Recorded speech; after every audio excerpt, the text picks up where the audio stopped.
வலியையும் சோதனையையும் ஜெயிக்கிறதுக்கு ரெண்டே வழிதான் இருக்கு.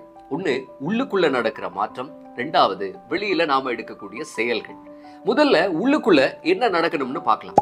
வலிய வரமாக மாற்றக்கூடிய அந்த விஷயம். எனக்கு வலிக்குது, நான் கஷ்டத்துல இருக்கேன்னு ஏத்துக்கணும். சா இப்படி ஆயிடுச்சேன்னு வெக்கப்படுறதோ இல்ல அதை மறைக்கிறதுக்காக பாடுபடுறதோ அந்த வலிக்கு இன்னும் பவரை கொடுக்குமே தவிர வேற எதுவும் நடக்காது.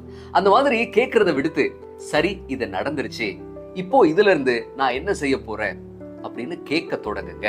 இது உங்களை பாதிக்கப்பட்டவர் அப்படிங்கிற மனநிலையிலிருந்து செயல் வீரர் மனநிலைக்கு மாற்றும். அதாவது விக்டிம் மைண்ட் செட்ல இருந்து ஏஜென்ட் மைண்ட் செட்டுக்கு அது மாற்றும்.